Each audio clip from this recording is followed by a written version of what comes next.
So we heard previously how impact and performance work together to greening finance, how engagement in your strategy will lead to the transition into a low carbon and a more resilient economy. But transitions means also a period of trial and potential errors.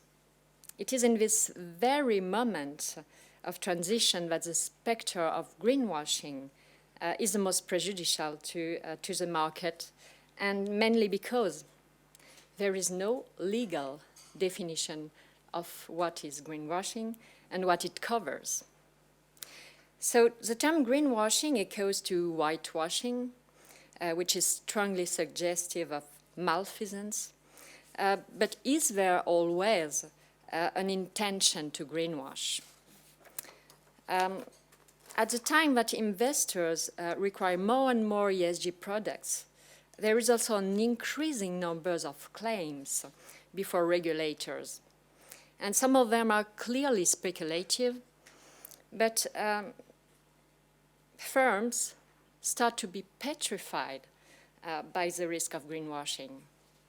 So take it from here, what could be the basic definition of greenwashing? Commonly, it's a positive communication about environmental performance, while doing, in reality, poor environmental performance and impact on environment. But it does not necessarily implying a fraudulent behavior. It could be simply passive greenwashing. So where does greenwashing comes from? Is there any legal qualification that the regulators and legislators can integrate, and how to secure the investors' protection, but also the security of actors while preventing greenwashing? So on the very first point, let me come back on the main prejudicial sources of greenwashing. You know that in European Union, in the UK, but also in the US, since the SEC has issued this first framework on climate disclosure a week ago or 2 weeks ago, we can start talking about sustainable finance law and not even regulations on sustainable finance. However, considering the complexity and the lack of technical measures up to date, there is a real risk of greenwashing by only applying the law. Who know exactly here today what and when apply a PI indicator statement of the Article 4 SFDR, and how to align your product with the objectives of the taxonomy, Articles 6 and 5 and 6. Still today, for European funds and for assets manager having a funds in Luxembourg or everywhere in Europe, after 1 year of application of the SFDR, I see every day that funds still don't clearly understand what is an Article 8 or what is an Article 9. And the timeline of application of the regulatory technical standards, the so-called RTS, have been delayed twice in the meantime. I was talking with a client last week and talking about the application of his timeline for PI indicators, its principal adverse impact for specialists. And talking about this, I received in the meantime a notification from ESMA that the timeline has changed. So that's a real risk for actors, but also investors.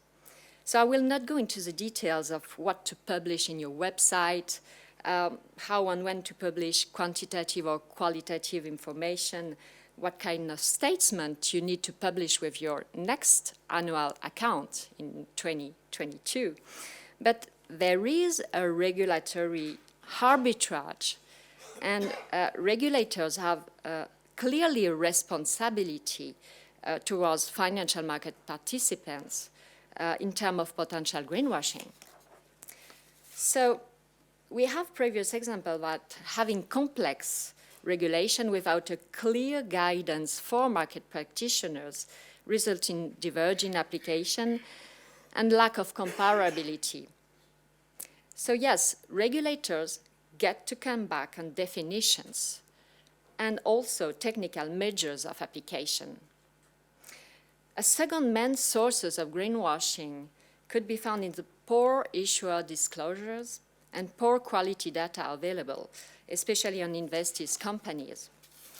That's a fact. If you're a private equity fund or a private debt fund investing outside European Union, you already faced a huge challenge to get your data on time for your annual account. So talking about sustainable information, considering there is no harmonization and sustainable criteria at corporate level entity outside Europe, that's getting even more challenging. And that's a real risk for investment manager to evidence impact and also to comply with the requirements of the law.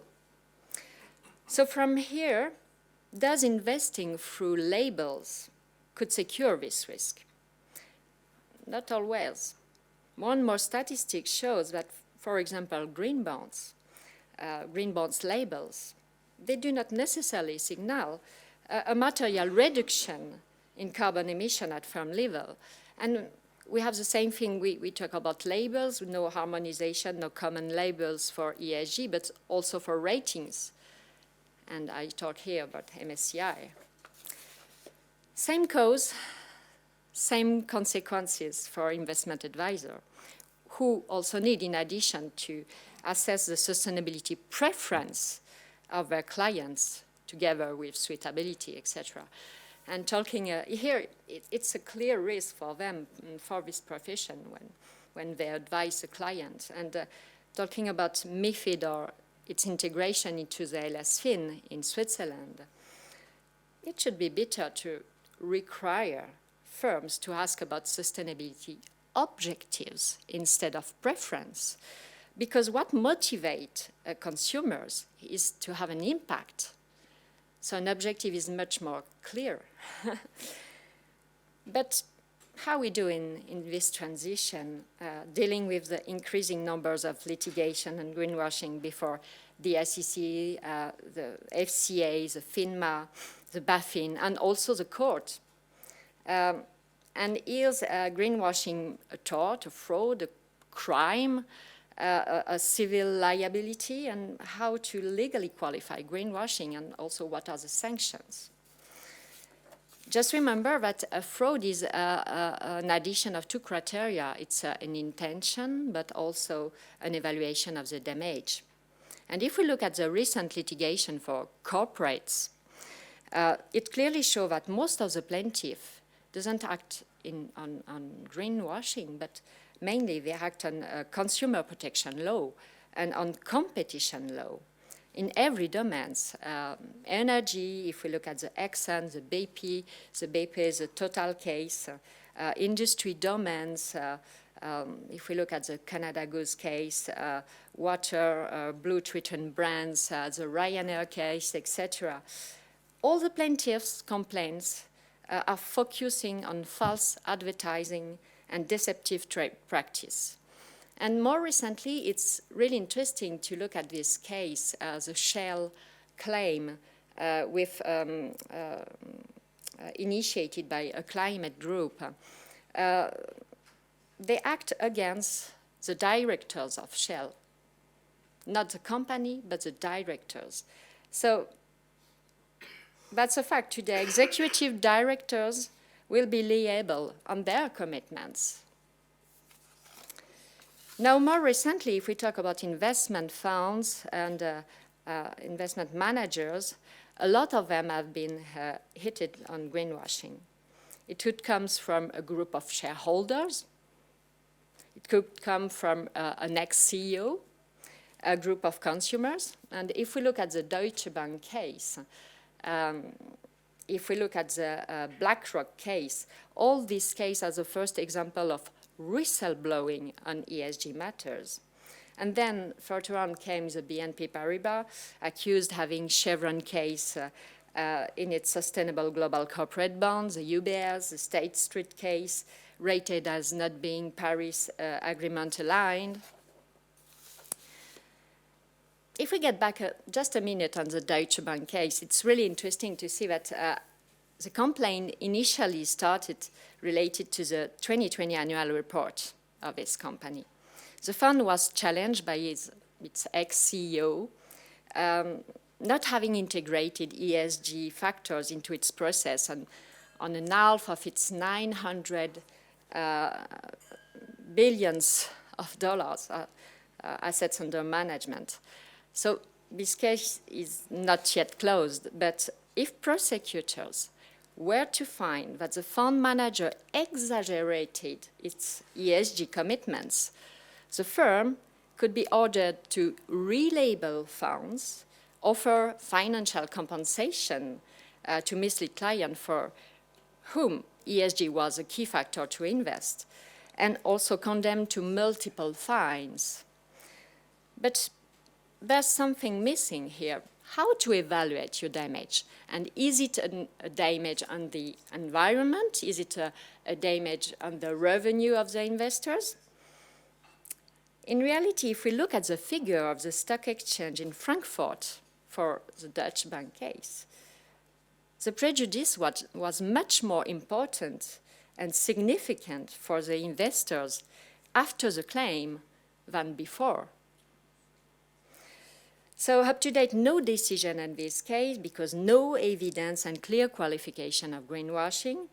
And if the claim was initiated by allegation of greenwashing, in reality, it's starting to raise annex questions like third-party involvement and conflict of interest.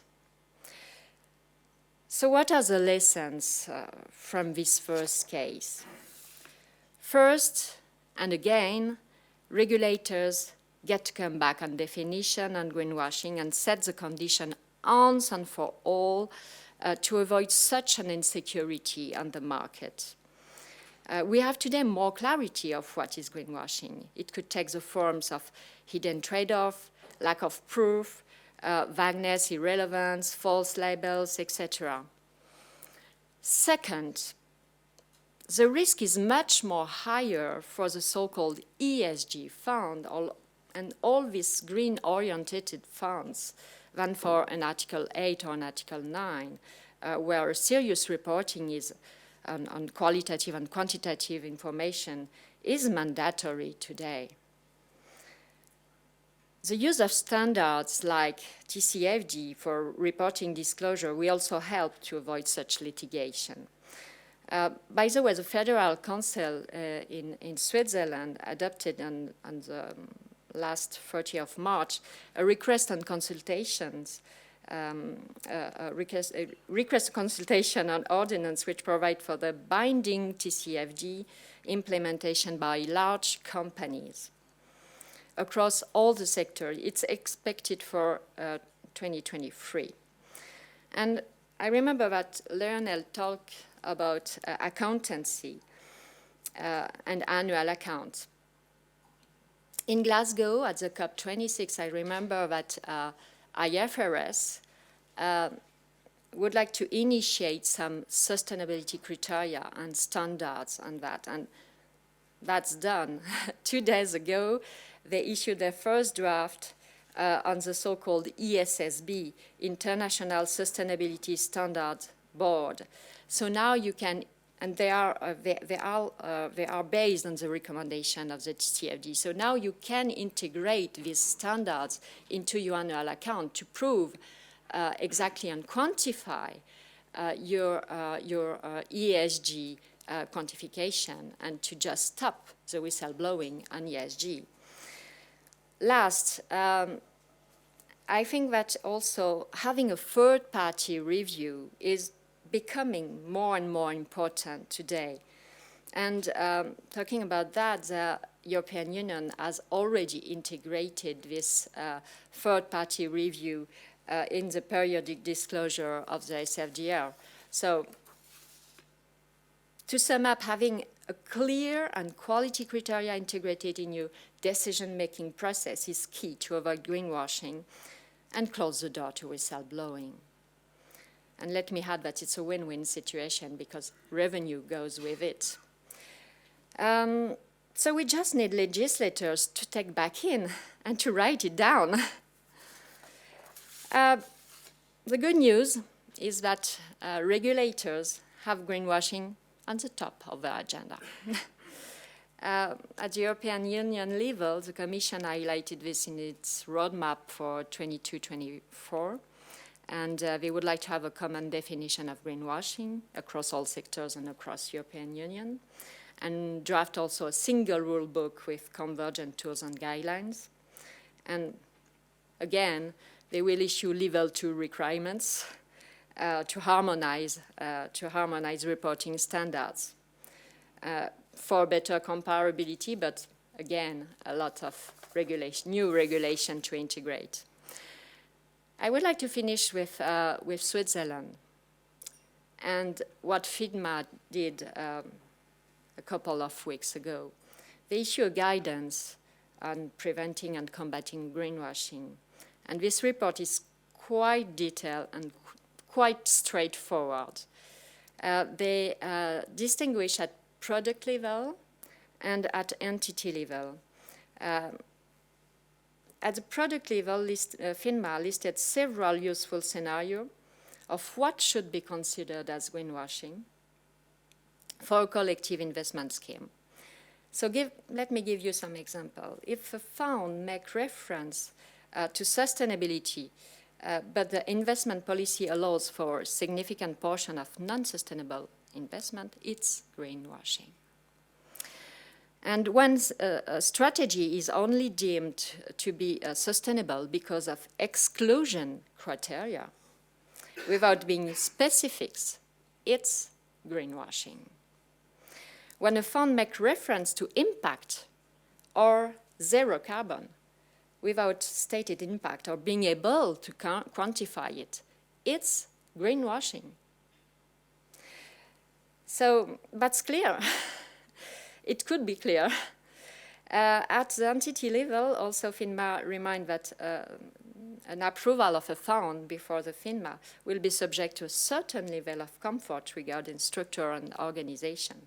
And that's mandatory today to have a specialist expertise and knowledge. I talk about ESG team. So that's a really good news that regulators under the question, at least, and to make the transition and avoid confusion. But these solutions of standards, having third-party review, etc., they had a lot of cost into the investment process. So to gain in efficiency with less costly measures while preventing greenwashing, innovation is the key. And we have some examples that work. For example, the use of tokenized green bonds for retail investors, measuring carbon with blockchain for more trusted data, and a standardized platform for carbon measurement. And last, the use of blockchain and smart contracts for transparency, cost efficiency, and fast circulation of the information through the whole value chain. For this, I really recommend also the reading of the guidelines issued by the SSF and a special article from the Swiss FinTech Association under the supervision of the University of Zurich, how green FinTech can alleviate the impact of climate change, the case of Switzerland. Thank you very much.